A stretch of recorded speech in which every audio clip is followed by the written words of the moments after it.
So I'd like to now speak a bit about my creative journey. So I'm from a place called Hebden Bridge, which is in Calderdale in the UK. It's a lovely little town nestled in a beautiful valley surrounded by like gorgeous nature and woodlands and moorland and all the things. It was a real beautiful place to grow up, and yeah, it's been fueled by so many kind of creative community projects that I've been involved in. So throughout school, I was doing dance, I did photography, I did textiles, I did music, and outside of school, I was involved in some community theatre groups and also brass band. So I had like a whole range of modalities of creative expression that I was exploring throughout school because it was fun, it was playful, and it really brought out this, I don't know, adventure in me and love of kind of the alternative way of living and kind of polarity away from this kind of mundane 9 to 5, we have to work to live. The grayness part of life, and I wanted to explore more of the colour and the creativity and like immersive experiences because I find those are like the life-giving experiences in life. So yeah, I was involved in numerous projects throughout my years at school, through high school and college, and got involved with a few community youth projects, which were all focused around artwork, and I ran my first arts and crafts tent at a youth event in Hebden, which was kind of like a pivotal part of my journey. So I went on to study creative arts and events management, which again is this like perfect fusion of business and art. And I took like all of the creative subjects that I'd done, and I'd done business GCSE and A level, and fused them with the kind of intention to be able to create platforms for people to promote themselves on. And I did that throughout university and started off down in Bournemouth at the Arts University College of Bournemouth, and then transferred up to Leeds to do entertainment management. And this move back up to Leeds, which was closer to home, really was like the spark of this incredible community that I joined of students, and it was like the free party scene really, and so many festival goers and festival lovers that had a range of different talents, from like visual artists, graffiti artists, to DJs, musicians, dancers, walkabout performers, circus performers. And I had such an incredible and colourful time at university, and exploring, so many different festivals and immersive experiences, from installations and doing stage management to decor work and walkabout performance. Like, I really submerged myself in, adventure and playfulness. And it was an incredible time. Like, I absolutely adored my time at university, and at the same time I partied a lot. So this was it was really fun, and I had a great time, but at the same time I couldn't handle it, and I was overdoing it, and found that I was really burnt out, and I was really thin looking back at photographs of myself, of like, I wasn't nurturing my body, and I wasn't attending these events with kind of like a conscious awareness. I was just going in to like hammer myself and play, which is great, but I wasn't doing it in a way that was nurturing and sustainable really. So when I finished university, I moved up to Cumbria with my partner, and kind of sat back a bit from I was working till 5 o'clock in the morning at clubs. I was going out after that, and this was a cycle of every week throughout university, and it took its toll. So when I went and moved up to Cumbria after finishing university, I took this time to sit back and kind of find a way of expressing myself that was with more conscious awareness, and that was meditative and nurturing and soulful, and this is where the kind of call for, spiritual and personal development came in, and has been like a real pivotal part of who I am and the making of me and the woman that I am today, as well as my creative process.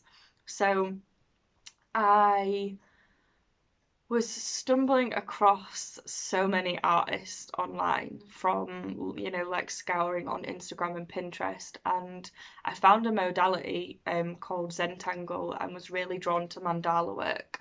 Now, I was not a visual artist at all. I was brought up in Hebden, which had so many creative people, and a lot of my friends seemed to have this like natural talent for art, especially with like visual arts and dance. Whereas for me, it took a lot of effort and energy and, courage to like create these things. And to be fair, I was just not patient enough. Like, I want things yesterday. So visual arts hadn't really come into my sphere up until this point. And I found with mandalas and Zentangle that it's a really, slow pace of pattern work that's repetitive, that kind of puts you in this state of meditation. That's the whole thing of Zentangle. It's a meditative form of artwork, as are mandalas. And the great thing about them was it's based on simple repetitive patterns built up, and they create these really beautiful complex pieces of work, and people were like, oh my god, these are amazing. And I'm like, well, it's actually just lines layered up, and was able to break it down to like its basic form. So this is where my visual arts journey started, and at the same time I was paralleling with feeling the call and seeing women in my sphere kind of looking at personal development work. So a beautiful woman came into my life called Jana, who's a dear friend of mine now, and I support her in her business with my virtual assistance work. And I was watching her journey of going through the spiral, which is an emotional clearing modality which uses kinesiology and muscle testing and, body mapping these emotions that we store in our body that build up over time. And I was really drawn to the process to kind of, unlock the greyness and the baggage that I held from my childhood. As we all do, we hold all these emotions and experiences from our younger selves up until the age of 7, where kind of conscious awareness comes in, and they have a huge impact on how we are as adults. And I was really drawn to this because we had a trauma in our family of my sister was killed when she was 13, and from that and watching grief kind of play out in my family, I've had like this real, I want to say like passion and love for, emotional well-being and the range of emotions that humans go through. And psychology, it's incredible. It's yeah, I'm really interested in, how we work and finding meaning in life. And I guess that really fuels my creative process as well, as using art to find meaning in life. And yeah, so the spiral was the first modality that I went down with personal development. And from there, I started seeing women kind of talking about womb work and women's work and sisterhood. And I was really drawn to this like magical connection and, deep embodiment. And when I was at the start at that point, I was like looking at all these people who seemed so far ahead of me of, you know, there was all this jargon and language that was being used, and I had no idea what it meant, and I felt like I had like lifetimes of work to do to kind of understand what these people were saying. But something resonated with me of wanting to find a deeper and more authentic version of myself, so that I can live life so fully and as fully as I possibly can. Probably because, my sister didn't get to live her life, and I don't want to waste the life that I've got. So, yeah, my journey started with women's work, and Yana created an incredible course called Deep Inner Knowing, which was a pelvic bowl activation, and all of this stuff was very out there for me at the time. and it was about connecting to your cycle as a woman. And it just so happens that the womb is the most like incredible act of creation like imaginable. Like, we as women create life, and that's the biggest act of creativity. And so no wonder that I was drawn to this work. And so my journey into what the womb holds and the energetics of the womb, and how can we transcribe that into our lives, and it really gave me a tool to be able to navigate the different phases of my cycle with awareness and with intention, and yeah, just to get a deeper understanding of how to live my life in a more authentic way, and to listen to my cycle. You know, we are cyclical beings. We're not meant to be go go go all the time, and this was a real big permission piece to be able to slow down and know that, you know, there's two phases of my cycle where I'm being called. My body is literally asking me to slow down and rest. And I am such a go go go thinker, like do, that I've needed this to really pull me back down to earth and ground me into a just being able to stop and pause, which I've always struggled with because I'm such a go go goer. So yeah, womb work was a massive part of my process, and one of the teachings that Yana shared with us was the creative cycle of um, using the energies and kind of the deeper meaning of each phase of the cycle to be able to have like a symbiotic relationship with our creative process.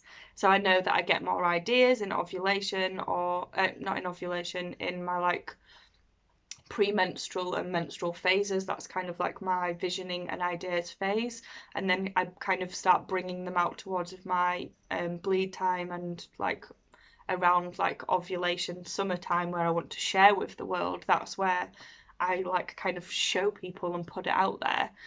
So it's been a massive influence in my work of women's work and the womb and art. So if I was to give you any tips and tools for things that have helped me kind of find nuggets of gold, it would be to look at Deep Inner Knowing, the sisterhood.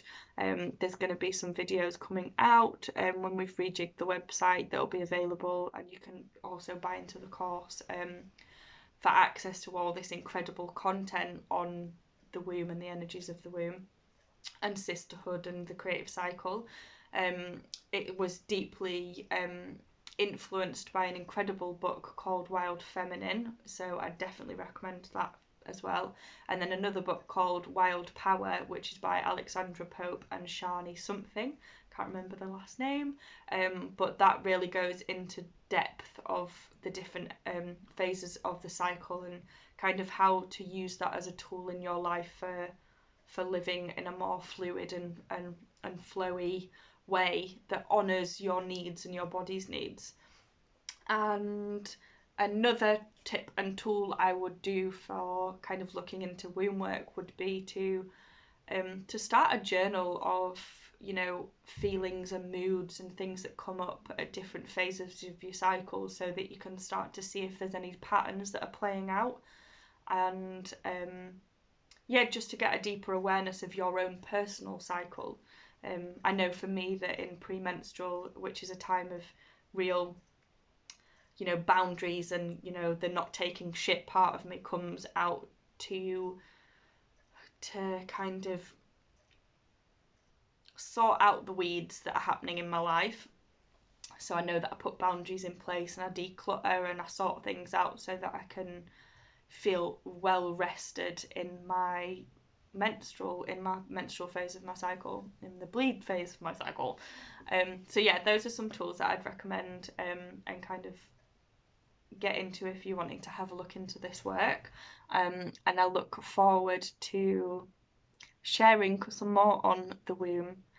Again, this feels like really, it feels really edgy for me to be speaking about this stuff, but it's also stuff that really influences my creative process, and I really just want to share it with you all. So I hope you've taken lots from this, and I'll see you next time.